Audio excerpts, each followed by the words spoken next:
Dirk is joining us here on Shan and RJ 105.3 The Fan. Good morning, man. How are you? How's it going, guys? Good morning. Good morning. Did you watch the final live? And if so, how much football after?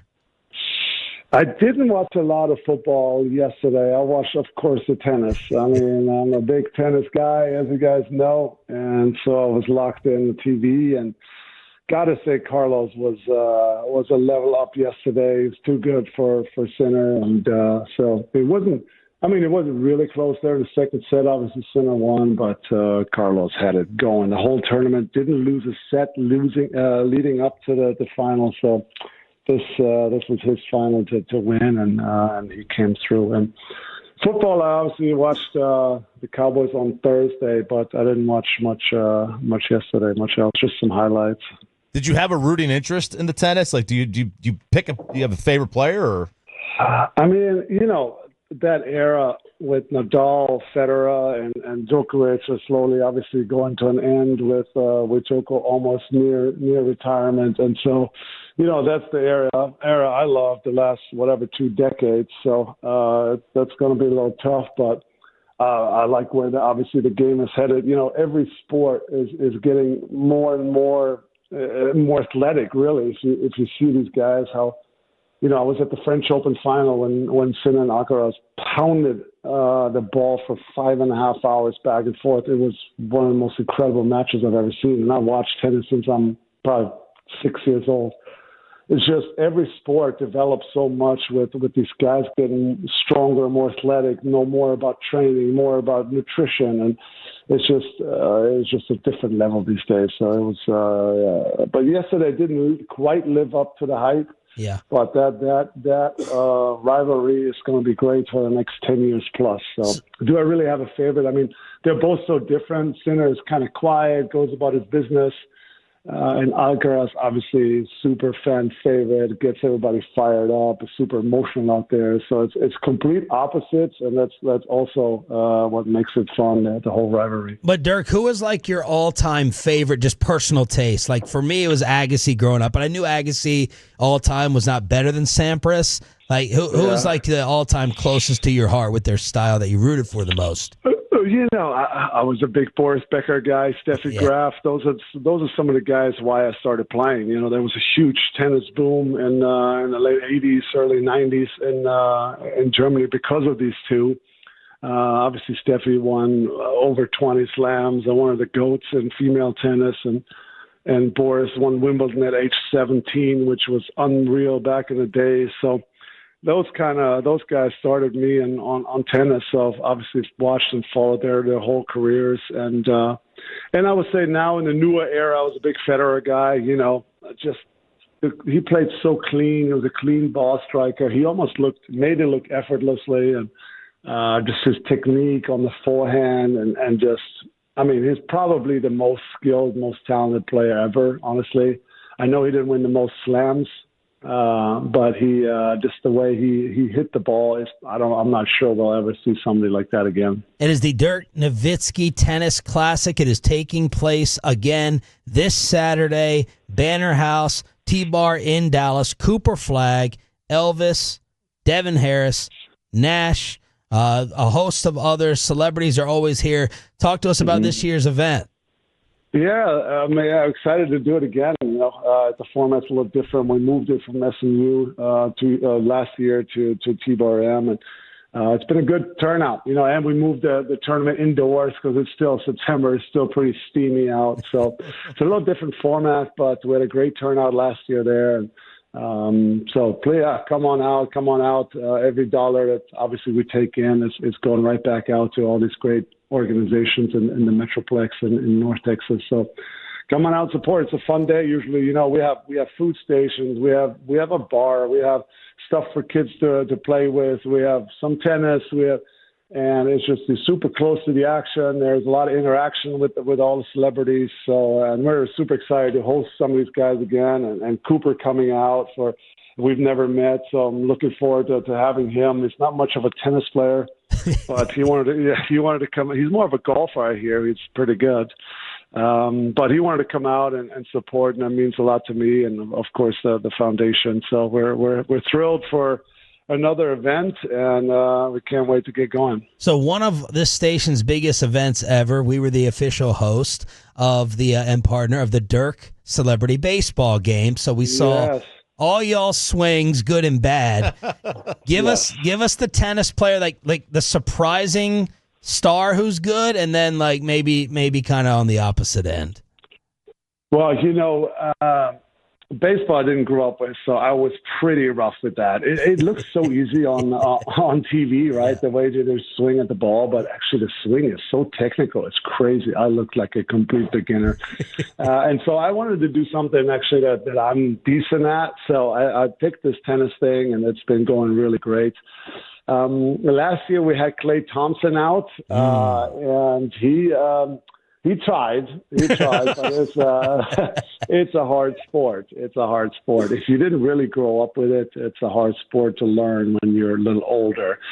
And surprisingly amazing. I don't know if you guys seen Steve Nash play the last few years, but he picked it up in retirement, which is obviously now a while ago, 8-9 years ago. But now he's like a legit 5-0 tennis player. I mean, he crushes the ball. He trains with college tennis students all the time. I mean, he's a stud. So he's that annoying guy that anything he picks up, he's good at. Whether it's soccer or volleyball or tennis. I mean, whatever the guy wants to do, he's great at. So that's a little bit annoying. So yeah, those are probably two examples. But the great thing is, it's not really about the tennis. This is not a competitive tennis tournament. This is about having fun, about interacting, about some trash talking. Last year we were all mic'd. So there was some stuff said that was pretty funny, and so we can't wait to see what happens this year. How close is pickleball to tennis on your love list? So I don't play a lot of pickle. I come out to that big tournament, obviously, every year, and I play a little bit for fun with some of the celebrities that come out. That's fun, but I usually play more paddle or padel. I don't know how you really say it, but that's the one with the glass wall around it. That's super fun. We started that in Europe a few years ago, and that's a sport that's growing really like crazy all over the world. Even here in the U.S., more and more courts are coming. It's a sport that began a long time ago. It came out of Spain, I believe, and so it's that's super fun. Pickle I only really play like once a year, I'd say. Dirk Nowitzki joining us here on Shan and RJ with the event starting at 11:30 a.m. up until 3 o'clock. Rain or shine, Banner House at T-Bar M. Dirk joining us on 105.3 The Fan. Everyone, of course, dying to know your current opinion on the state of the Mavericks. You mentioned Cooper Flagg. He's going to be out there as well. How are you feeling about this year's roster? Well, I feel they're a strong team. Of course, depends on health, and I think that's the only question mark there. I think they did some smart resignings this summer with Gafford, and obviously PJ just now last week, and I think they're deep. They're doubled on every position. It's health. To me, it's when is Kyrie coming back? When is AD going to stay healthy? Lively's had problems at times staying on the court. So, but if they're fully healthy, and hopefully by the new year, somewhere in January, I don't know when Kyrie is planning to come back, but I think they're a super deep team that can definitely be in the top 4 in the West. So we'll see when they're all ready to go. It's a tough West. We all know that. OKC probably heavy favorites. With them coming off the title, but I think behind that everything is kind of wide open, and if the Mavs are healthy, there should be definitely up there. Dirk, does it feel like it's easier in the NBA today to come out of the conference as the 6, 7, even 8 seed than it was when you played? It seemed like when you played, if you weren't in the top 4, you just weren't coming out. Now it seems a little bit more open, right? Yeah, it's a little more open. I think at times I feel like home court advantage means a little less. Not sure why that is. Maybe because it's, I don't know, a lot of jumpers, and you're hot or you're cold. I'm not quite sure. I still want a Game 7 on my home court. I mean, that's just, I would say that's still important. But before that, really anything is can happen. Anything is possible. And I mean, back in the days, it was if you knew you were an underdog going into some of these West powerhouses back in the days. I mean, you were in for a long series. So, but then, the game has changed. Everything has changed. So that's another part. I think with guys shooting so well, the game's so spread now. If a team gets hot from the outside, it doesn't really matter what arena they're in. They can beat you at any given night. Dirk, there's a lot of criticism now that it's like too much shooting, right? It's just come down the court, heave it up. Do you share some of those concerns? And with your Amazon analyst duties, let's put you in the chair right now of what would you do to alter things up, if you would at all, in today's game? Yeah, I mean, it's developed, obviously, in a way that now everybody can shoot. Back in the days when I came to the league, you didn't want your 4s and 5s shooting threes because it was just a bad percentage. Or you didn't want our guards to shoot a bunch of step backs because, that's a tough shot and the percentages were low. But now the development of these guys the last 20, 25 years, the skill level is so high, they make these tough shots look easy, and they still have a decent percentage. So I get it. I get it why everybody's shooting threes now. Back in the days, if a team shot 35% from three as a team, that was a great night. And now these teams at times shoot over 40. And so it's just the game has changed, and the three ball just means a lot more. I don't want to sit here and say our game was better back in the days. I think it's just different. It's a different game. It's way more open. It's faster. These guys are more athletic. It's a little more open, and it's a little more, a lot more shooting. But I wish at times there was a little bit more in mid-range. But I think nowadays you just got to be smart with the mid-range. There's still some great players that shoot a lot in the mid-range, whether it's KD or even Kyrie when he comes off the picks and stuff. You just don't want to shoot a bunch of bad twos. You want to pick your spots. There's times in the playoffs where it's really crowded. Look at Shea. I mean, he done most of his damage was in the mid-range because, in the playoffs, they're going to take your easy threes away and they're going to take your drives all the way to the hoop. So there will be times where the mid-range is still great and a great tool. And so I still think teams could sometimes use it a little more, but I get where the whole thing is going in the last few years. The great Dirk Nowitzki joining us here on 105.3 The Fan. Romo and Tom Brady, they had to do all these practice games to prepare for the broadcasting career. Are you practicing? You feel good already because you've done some of this? And what is the exact role going to be for Amazon? Yeah, good question. I'm a studio analyst and looking forward to it.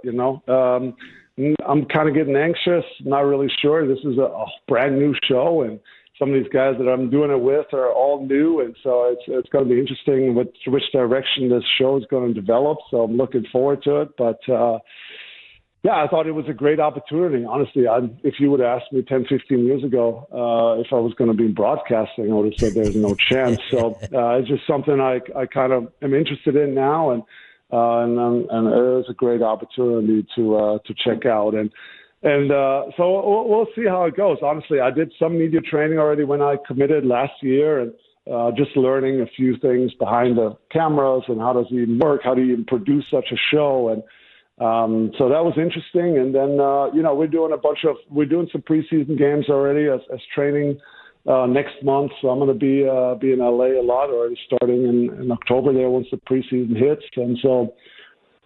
And then it's, excited to see what the show looks like, but I'm sure we're all going to grow. I mean, the show is in October is not going to be the same as it is probably in January and February. It's going to be an evolving thing. It's almost, we look at it a little bit as a startup project. You learn and you try maybe a segment and doesn't work at all, and then you take it back out. You try something else. So I think there'll be a little bit of trial and error, and we'll see how it goes. But I'm excited for the crew. obviously I've got great chemistry with Nashi already. I've known Blake for a long time. He's awesome, and Udonis, and so they have a good crew there, and I'm looking forward to analyzing the game. Dirk, you probably have the number one athlete relationship with the DFW Metroplex that exists. What would be your biggest piece of advice you could give to Patrick Dumont and Nico Harrison to sort of repair their relationship with the Metroplex? Well, at this point, it's just, keep going, keep putting a good product out there.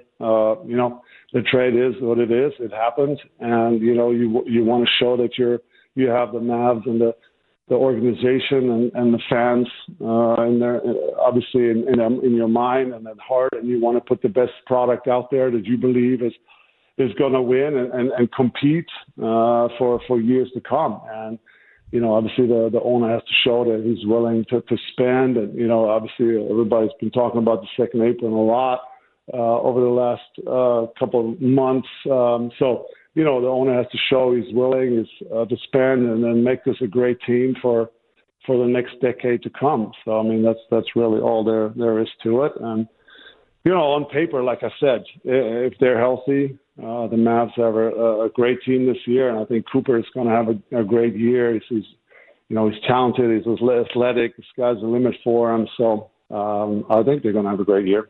Whenever someone even looks at you in the wrong direction, the Metroplex loses their mind. So when the Mavs were talking about like work ethic and Shaq and all these other people, the fan base was like, where the hell is Dirk included in this? And why is everything is a Dirk slight? Did you take any of that way, Dirk? And more importantly, what's your current relationship with the front office?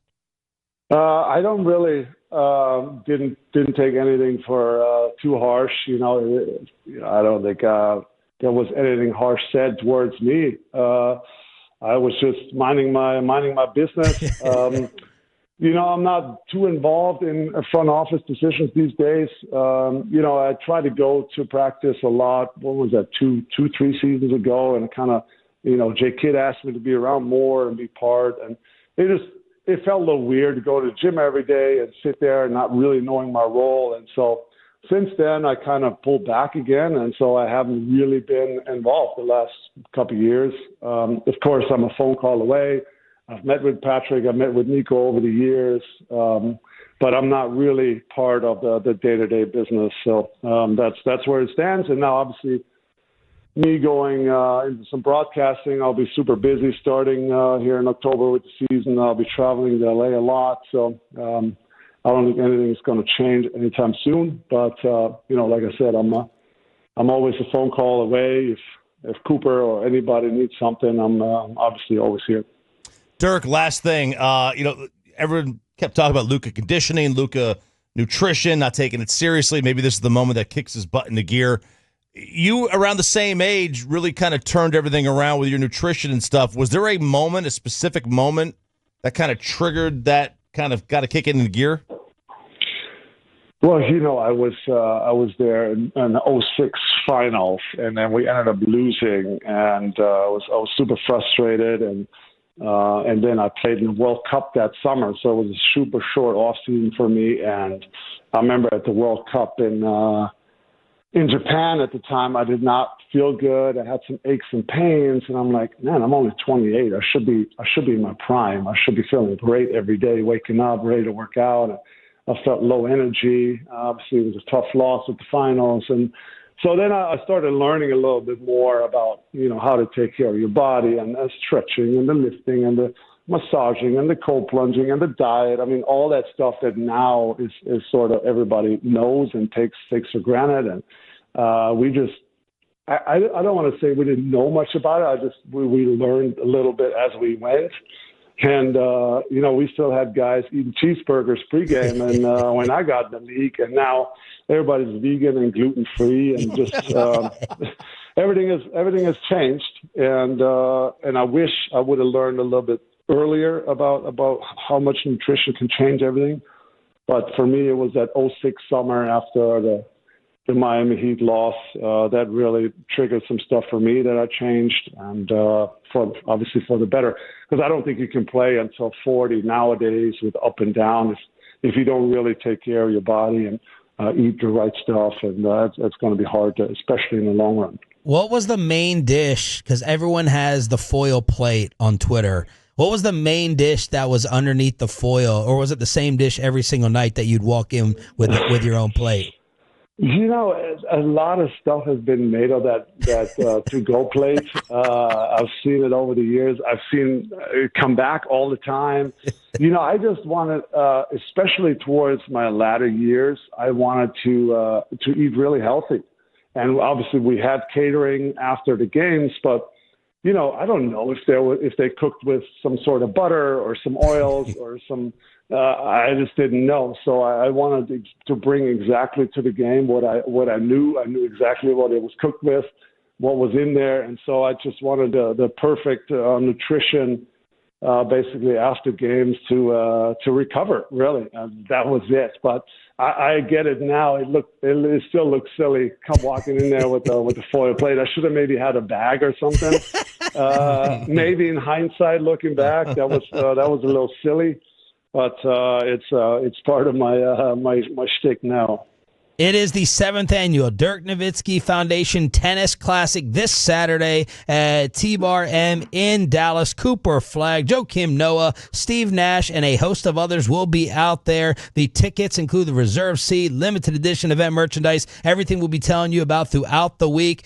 You are still the 1 seed for all time. Thank you for joining us as always, man. It. Thank you guys for having me on, and come on out on Saturday. There he is, guys. the Diggler, number 41 on the D&M Leasing Hotline.